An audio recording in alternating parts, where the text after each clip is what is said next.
जय श्री राम। माता पार्वती और भगवान भोले शंकर का विवाह संपन्न हो चुका है और अब विदाई चल रही है।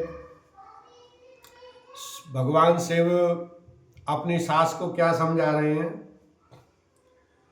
नाथ उमा मम प्राण सम गृह किंकरी करे, क्षमेउ सकल अपराध अब होई प्रसन्न वर देव, लखन सिया राम जय जय राम। हे नाथ, यह उमा मुझे मेरे प्राणों के समान प्यारी है। आप इसे अपने घर की टहलनी बनाइएगा और इसके सब अपराधों को क्षमा करते रहिएगा। अब प्रसन्न होकर मुझे यही वर दीजिए।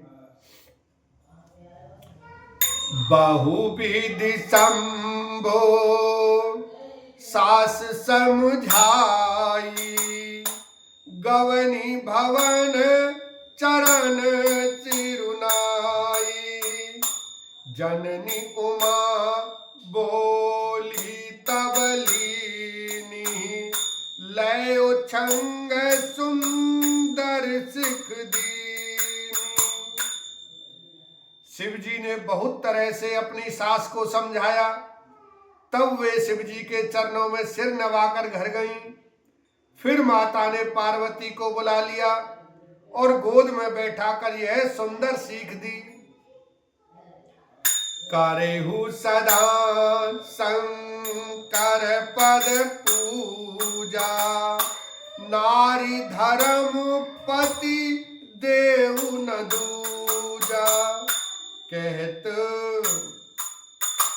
बचन कहत भर लोचन बारी, बहुरी लाई उर लीनी कुमारी। हे पार्वती, तू सदा शिव जी के चरणों की पूजा करना। नारियों का यही धर्म है।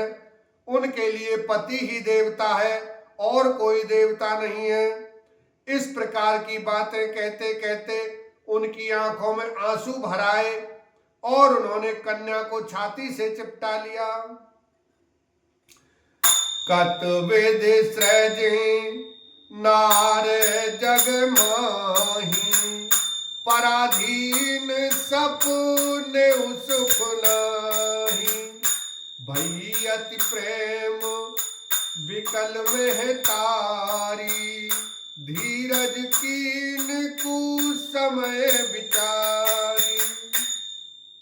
फिर बोली कि विधाता ने जगत में स्त्री जाति को क्यों पैदा किया? पराधीन को सपने में भी सुख नहीं मिलता।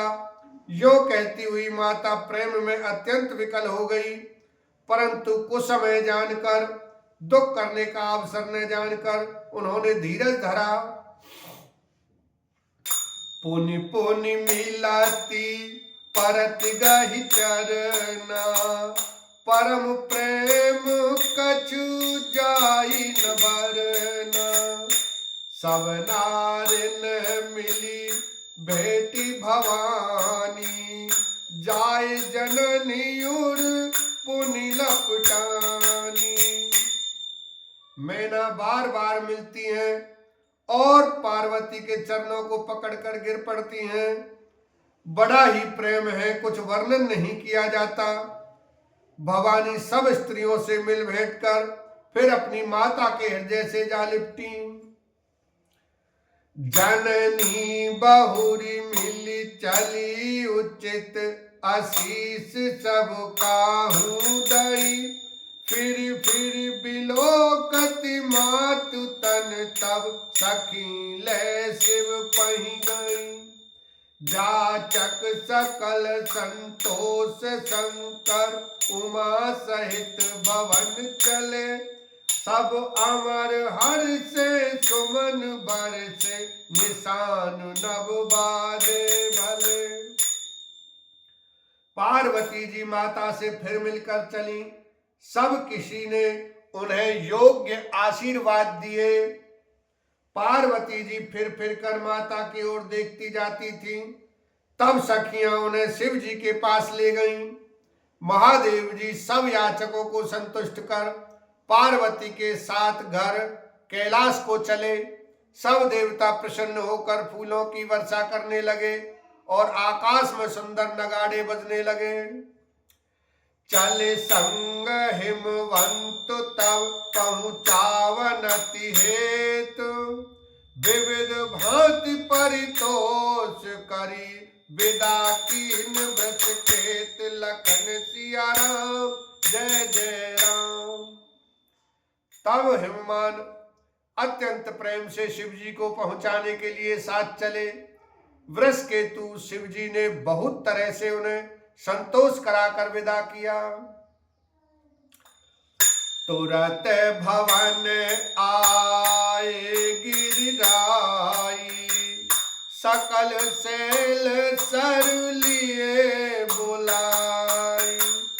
आदर दान बिन बहुमाना, सब कर विदा कीन हिमवाना। पर्वतराज हिमाचल तुरंत घर आए और उन्होंने सब पर्वतों और सरोवरों को बुलाया। हिमवान ने आदर दान विनय और बहुत सम्मान पूर्वक सबकी विदाई की। जब ही शंभु कैलाश ही आए, सुर सब निज निज लोक सिधाए। जगत मात पितु शंभु भवानी, तेहि सिंगार न कहूं बखानी। जब शिव जी कैलाश पर्वत पर पहुंचे तब सब देवता अपने अपने लोकों को चले गए। तुलसीदास जी कहते हैं कि पार्वती जी और शिव जी जगत के माता पिता हैं, इसलिए मैं उनके श्रृंगार का वर्णन नहीं करता। करहीं विविध विधि भोग विलासा, गण समेत बसई कैलासा। हरि गिरिजा बिहार नित नयऊ, एहि विधि विपुल काली चली गयऊ।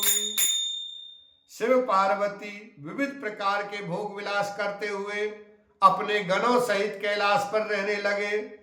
वे नित्य नए विहार करते थे। इस प्रकार बहुत समय बीत गया। तब जनमेऊ सट बदन कुमारा, तारक असुर समर जहि मारा। आगम निगम प्रसिद्ध पुराना, सन्मुख जन्म सकल जग जाना। तब 6 मुख वाले पुत्र स्वामी कार्तिक का जन्म हुआ, जिन्होंने बड़े होने पर युद्ध में तारकासुर को मारा। वेद शास्त्र और पुराणों में स्वामी कार्तिक के जन्म की कथा प्रसिद्ध है और सारा जगत उसे जानता है। जगु जान सन्मुख जन्म कर्म प्रताप पुरुषारथ महा, तै हेतु मैं वृषकेतु सुत कर चरित संक्षेप ही कहा। यह उमा शंभु विबाहु जे नर नारी कहीं जे गावहीं, कल्याण काज विवाह मंगल सर्वदा सुख पावहीं। सदानंद स्वामी कार्तिक के जन्म कर्म प्रताप और महान पुरुषार्थ को सारा जगत जानता है, इसलिए मैं वृषकेतु शिव जी के पुत्र का चरित्र संक्षेप से ही कहा है। शिव पार्वती के विवाह की इस कथा को जो स्त्री पुरुष कहेंगे और गाएंगे, वे कल्याण के कार्यों और विवाह आदि मंगलों में सदा सुख पाएंगे। बोलो शंकर भगवान की जय, माता पार्वती की जय, सियावर रामचंद्र की जय।